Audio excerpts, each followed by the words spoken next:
Hi everyone, इस video में मैं आप सबके साथ शेयर करूंगी कि आप एसबीआई क्लर्क मेंस की प्रिपरेशन कैसे करें कि आपका एसबीआई क्लर्क क्लियर हो जाए।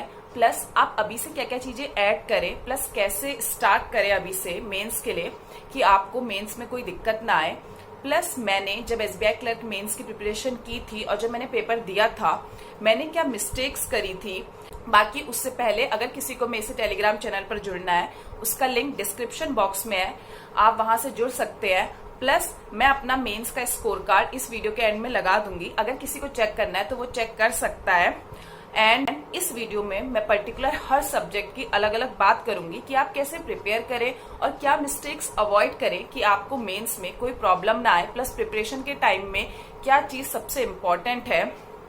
आई थिंक जब मैंने जो बैंकिंग की प्रिपरेशन करी है उसमें मैंने छोटी से छोटी मिस्टेक्स करी हैं एंड उससे मैंने लर्न भी किया है। एंड मैं ट्राई करूंगी कि मैं इस वीडियो के थ्रू आपको अपनी मिस्टेक बता सकूं जो मैंने करी, प्लस आगे भी मैं और मिस्टेक्स भी आपको बता सकूं ताकि आप उससे इम्प्रूव कर सके।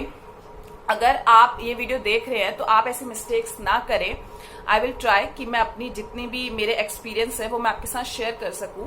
सो इस वीडियो में मैं सबसे पहले बात करती हूँ जीए सेक्शन के लिए, जो कि सबसे इम्पोर्टेंट हो जाता है मेंस में। एंड अगर आपने इसे प्रॉपर वे में प्रिपेयर किया है तो सबसे ज्यादा स्कोरिंग भी यही होता है। सो एसबीआई क्लर्क मेंस में पिछली बार जीए मेरी सेकंड शिफ्ट थी, थोड़ी सी टफ आई थी। प्लस मेरे साथ जो मैंने गलती करी थी कि हमारे पास प्री का जब रिजल्ट आया एंड जो मेंस था उसमें सिर्फ 10 डेज का टाइम था। ऐसा नहीं था कि मैं करंट अफेयर्स पढ़ती नहीं थी, मैं काइंड ऑफ डेली पढ़ती थी, बट मैं उतना प्रॉपर वे में उसको रिवाइज नहीं करती थी। लाइक जैसे कि मैंने आपको अपनी जीए वाली वीडियो में बताया कि आप वीकली रिवाइज किए, मंथली रिवाइज किए, तो मैं इतना प्रॉपर नहीं रिवाइज करती थी। जब भी मुझे टाइम मिलता था या लगता है मुझे पढ़ लेना चाहिए तो मैं उसे पढ़ लेती थी, क्योंकि मुझे लगता था मैं डेली तो पढ़ ही रही हूँ तो मुझे कहीं ना कहीं थोड़ी बहुत याद रहेगी। बट एसबीआई ने आपको 10 ही डेज दिए एंड उन 10 डेज में मेरे लिए इतना सारा रिवाइज करना, उतना सारा रिकॉल करना थोड़ा सा मुश्किल हो गया। तो अगर आप डेली भी सीए पढ़ रहे और आपने अगर प्रॉपर उसका रिवीजन नहीं करा है तो वो आपके लिए एट द एंड में जब भी आपका रिजल्ट आएगा प्री के बाद आपके लिए प्रिपेयर करना बहुत हेक्टिक हो जाएगा। प्लस रिजल्ट के बाद तो बिल्कुल भी मत सोचिएगा कि जब रिजल्ट आएगा उसके बाद करेंगे, तब तो बिल्कुल भी पॉसिबल नहीं, आप अच्छा स्कोर नहीं कर पाएंगे। क्योंकि एसबीआई में क्या होता है कि आपकी कोई भी सेक्शनल कट ऑफ नहीं होती, तो अगर आपने जीए में अच्छा स्कोर कर लिया, कहीं ना कहीं आपका जो भी मार्क्स होते हैं कट ऑफ से क्लियर करने के ज्यादा चांसेस हो जाते हैं। क्योंकि बहुत से लोग हैं जो प्रिपेयर कर रहे हैं और उन्होंने बहुत अच्छे से प्रिपेयर करी होगी, तो वो वहां पे अपना स्कोर हाई ले लेंगे। क्योंकि और उसमें क्या होता है पेपर में कि आपको सेक्शनल भी क्लियर करनी होती है, बट इसमें ऐसा कुछ भी नहीं होता है। सो मैंने जो गलती करी थी कि मैंने रिवाइज नहीं किया था। तो आप रिवीजन पहले से रखें जब भी आप प्रिपेयर कर रहे हैं। अभी से अगर आपने अभी तक जीए प्रिपेयर नहीं की है तो स्टार्ट कर दीजिए, चाहे धीरे धीरे ही प्रीवियस मंथ का लेना शुरू करिए, बट स्टार्ट कर दीजिए। वेट मत कीजिए प्री का, बहुत प्रॉब्लम आएगी। स्पेशली एसबीआई बहुत कम टाइम देता है प्री के बाद मेंस में।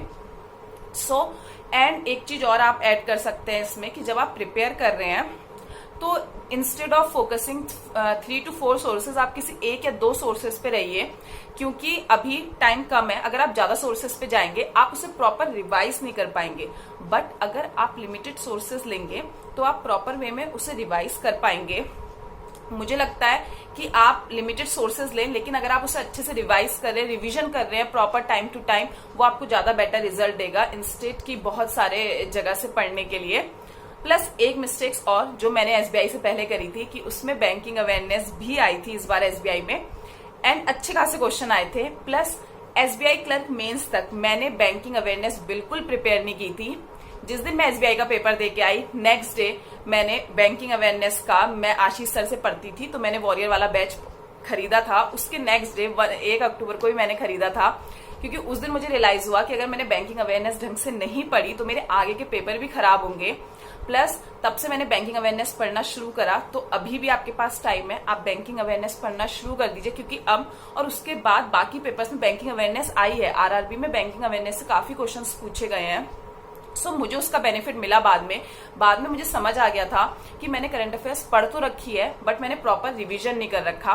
तो मैंने उसका भी प्रॉपर प्रीवियस मंथ जो भी मैंने पढ़े थे उसको मंथली वाले लेने की स्टार्ट किया एंड धीरे धीरे मैंने उसे रिवाइज करने की कोशिश करी। प्लस मैं डेली भी पढ़ती रही जो मुझे करना था, तो उसका बेनिफिट मुझे आगे आने वाले पेपर में मिला।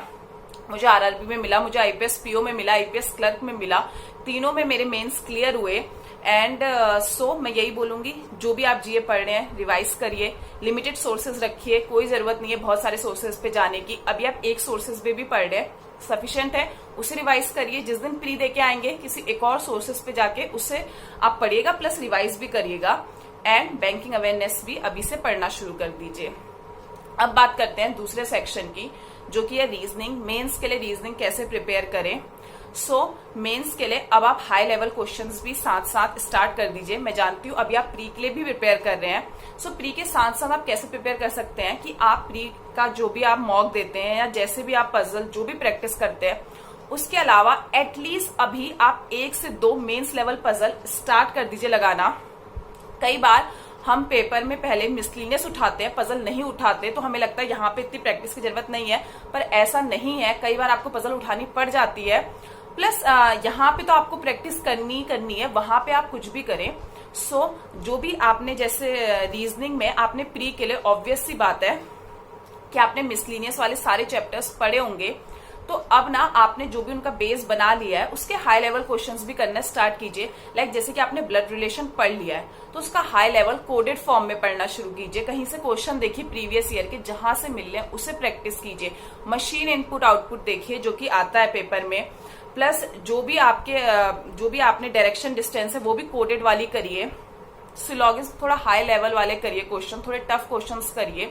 अगर आपका बेस स्ट्रांग होगा तो आपको ये क्वेश्चंस करने में डिफिकल्टी नहीं आएगी। प्लस पजल्स आप स्टार्ट कीजिए, आपको टाइम लगेगा, हो सकता है स्टार्टिंग में करना, मेंस पजल यहाँ पे टाइम लेगी, प्लस पेपर में आपको इसका बेनिफिट मिलेगा। आप ऐसे करके वहां पे करिएगा। मेंस में पहले आप मिसलिनियस कर लीजिएगा, देख लीजिएगा। अगर आपको कोई मिसलिनियस, जैसे आप मशीन इनपुट आउटपुट पे जाते हैं, आप ज्यादा टाइम मत लगाइएगा। अगर आपको 1-2 मिनट में थोड़ा बहुत भी पैटर्न समझ में आ रहा है तो आप करिएगा, अदरवाइज आप उसे स्किप करके आगे बढ़ जाएगा। कोई ना कोई पजल ऐसी जरूर होती है जो आप कर लें टाइम पे। एक बार गो थ्रू करिएगा पेपर को। अगर आपको लगता है कि हाँ मैं ये पजल कर सकता हूँ तो देन पजल उठाना भी सही रहता है। उसके बाद अगर आप ऐसे करेंगे तो आपको रीजनिंग में कोई प्रॉब्लम नहीं आएगी। प्लस जो आप यहाँ जितनी प्रैक्टिस करेंगे वहां आपको रीजनिंग में रिजल्ट मिलेंगे, क्योंकि reasoning is all about practice. आप जितनी ज्यादा प्रैक्टिस करेंगे, जितनी ज्यादा पजल्स यहाँ करेंगे, जितने ज्यादा मिसलिनियस क्वेश्चंस करेंगे, उतना फेमिलियर हो जाएंगे क्वेश्चन से और उतना ईजी हो जाएगा। एंड रीजनिंग ऐसा सेक्शन है कि आप अच्छा स्कोर कर सकते हैं, क्योंकि अगर आपने बेस स्ट्रॉन्ग कर रखा है। देन अब हम बात करते हैं अर्थमेटिक सेक्शन को कैसे, क्वांट सेक्शन को कैसे प्रिपेयर करें प्री के साथ साथ। सेम चीज जैसे कि आप प्री जो भी आप मॉक दे रहे हैं या जो भी आप अर्थमेटिक क्वेश्चंस कर रहे हैं प्री में अभी भी, अभी आप अर्थमेटिक को भी उठाइए। आई होप आप प्री के लिए भी ऐसा नहीं होगा कि आपने अर्थमेटिक बिल्कुल छोड़ी होगी, थोड़ा बहुत बेस बनाया होगा, तो कोशिश करिए उसी में हाई लेवल क्वेश्चंस की भी प्रैक्टिस करिए। कहीं ना कहीं आप अपना अर्थमेटिक जो आप हाई लेवल कर रहे हैं ना, आप अपने प्री के लिए भी अपने आप को और स्ट्रॉन्ग तरीके से प्रिपेयर कर रहे हैं, ताकि प्री में कोई भी प्रॉब्लम आए, अगर आपकी अर्थमेटिक तैयार होगी तो कहीं ना कहीं एक कॉन्फिडेंस रहेगा कि अगर मेरे से कोई चीज नहीं बनी तो मैंने अर्थमेटिक प्रिपेयर करी है एंड मैं क्लियर कर सकता हूँ। एंड वही चीज आपके मेंस में भी काम आएगी। सो आई विल सजेस्ट अर्थमेटिक अच्छे से अब करना स्टार्ट कर दीजिए, अभी भी सफिशिएंट टाइम है। धीरे धीरे चैप्टर उठाइए। पहले बेसिक लेवल, जैसे मैं हमेशा कहती हूँ क्वांट में, देन लेवल 1 लेवल 2, ऐसे करके आप जाएंगे धीरे धीरे तो आपका पक्का आपका मेंस में भी अच्छा बेनिफिट मिलेगा। प्लस हाई लेवल डीआई उठाना शुरू कर दीजिए। आपको लगेगा कि आपको डीआई आती है और डीआई में क्या करना है, इंटरप्रेट तो करना है डाटा, लेकिन मेंस की डीआई ऐसी होती है अगर आप फेमिलियर नहीं है क्वेश्चन से, वहां पे आपको कुछ नहीं समझ आएगा। और अगर समझ भी आ गई, मान लीजिए आपको एक डीआई, वो इतना टाइम टेकिंग हो जाएगा कि आपके पास और क्वेश्चंस के लिए टाइम ही नहीं बचेगा। फायदा क्या है उस चीज को करने का जब आप ओवरऑल कट ऑफ ही क्लियर नहीं कर पाएंगे। कोशिश करिएगा अभी से हाई लेवल डीआई उठाइए, क्वेश्चन करिए। अर्थमेटिक मैं हमेशा बोलती हूँ चैप्टर वाइज एक बार कर लीजिए। प्लस पेपर में जब आप कर रहे हैं वहां पे, तो वहां पे आपको डेटा सफिशिएंसी के क्वेश्चंस भी मिलेंगे। डीआई तो ऑब्वियसली आपको मिलेगी और मुझे लगता है अर्थमेटिक में मेंस में ऐसा हो ही नहीं सकता कि आप बिना डीआई उठाए अच्छा स्कोर कर सके। ऐसा नहीं है स्कोर नहीं होगा, बट अच्छा स्कोर कर सके। प्लस कई बार अर्थमेटिक के क्वेश्चन भी सही आ जाते हैं, तो अगर आप उन्हें उठा लेंगे तो मेंस में, और जो आप ये नंबर सीरीज करते हैं ना, कई बार 1 या 2 मार्क्स की नंबर सीरीज मिल जाती है मेंस में, और बिलीव मी वो 1-2 मार्क्स इतने इंपॉर्टेंट होते हैं मेंस में। तो आप हाई लेवल की नंबर सीरीज भी करिए, नए पैटर्न की नंबर सीरीज होती है, लाइक आपको 2 कुछ पैटर्न दिए होंगे, देन थर्ड आपको करना होगा।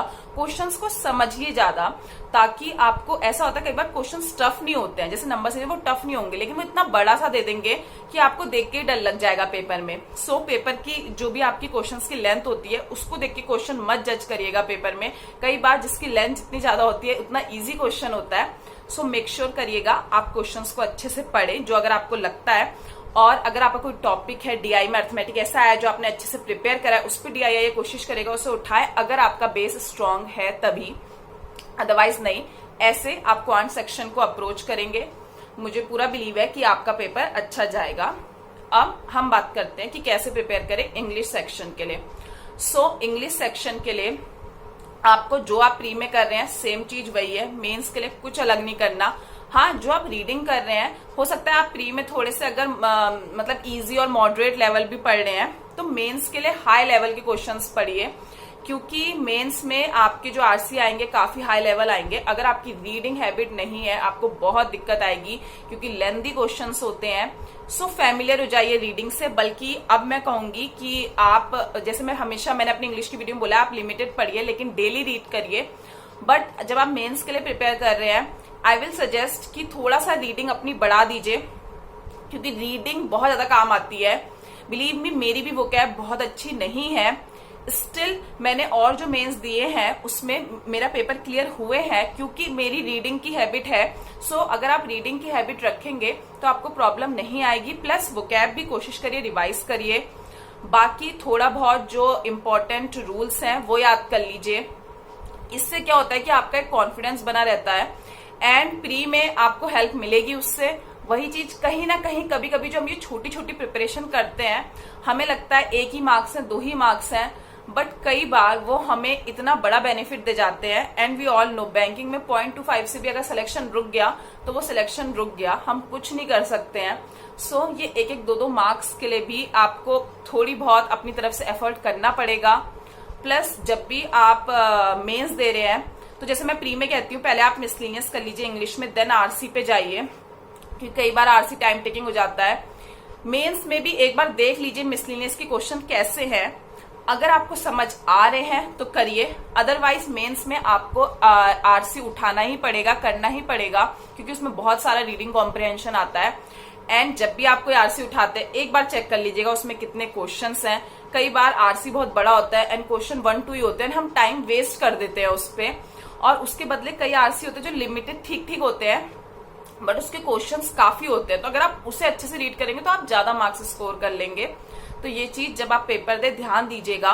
प्लस यही चीज आप रीजनिंग में भी ध्यान दीजिएगा। कई बार हम पजल करते हैं और 1 या 2 ही क्वेश्चंस होते हैं इसके, और उस समय तो हम नहीं देखते, हम स्टार्ट कर देते हैं। जब लास्ट में हम जब क्वेश्चन स्टिक करने लगते हैं हमें लगता है 4 या 5 क्वेश्चंस होंगे बट 2 या 3 मिलते हैं, तो हमें रिग्रेट होता है, क्योंकि हम जानते हैं मेंस में मे भी हमें लगता है हमारे पास टाइम बहुत है पर क्वेश्चंस के लेवल हाई होते हैं। वो टाइम कितना इंपॉर्टेंट होता है एंड एक एक मार्क्स कितना इंपॉर्टेंट होता है। तो अगर आप ऐसे ही प्रिपेयर करेंगे इंग्लिश में प्रॉपर रीडिंग, अच्छी थोड़ी सी हाई लेवल की रीडिंग कर लीजिए, क्वांट में अर्थमेटिक स्ट्रांग कीजिए, डीआई से फैमिलियरिटी रखिए, रीजनिंग में भी अब हाई लेवल क्वेश्चन उठा दीजिए, एंड जीए सच में आपका गेम चेंज कर देगी पेपर में। आप जीए को अच्छे से रिवाइज करिए जो भी आपने पढ़ रखा है।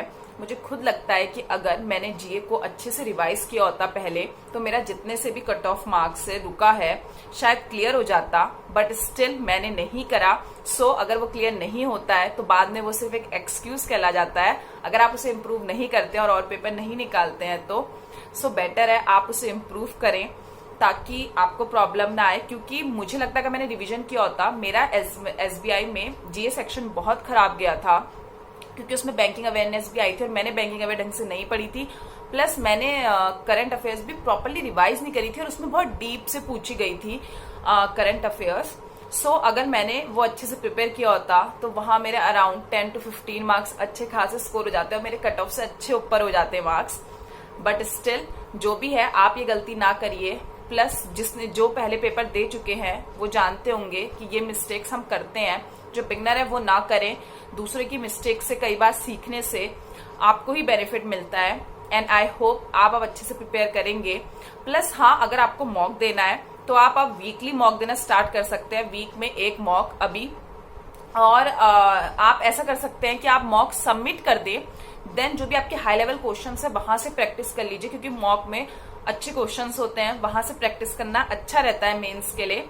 सो आपको जैसा भी अच्छा लगे कि सबमिट करके देना है या जो भी आप दे रहे हैं, अगर आप सबमिट भी करें तो बट एटलीस्ट 1 वीक में एक बार या 2 वीक्स में एक बार आप खुद तो दे ही दें, बाकी सबमिट करके आपको प्रैक्टिस तो करनी करनी है।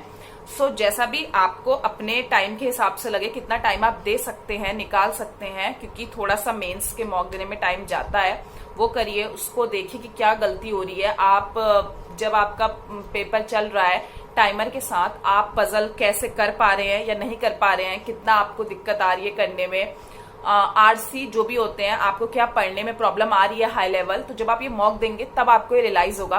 तो एटलीस्ट या तो 2 वीक्स में एक बार या 1 वीक में एक बार तो आप खुद से देके देखिए, बाकी आप सबमिट करके ऐसे क्वेश्चंस की प्रैक्टिस कीजिए, आपको पक्का बेनिफिट होंगे। आई होप आपको ये वीडियो यूजफुल लगे। तब तक के लिए बाय बाय।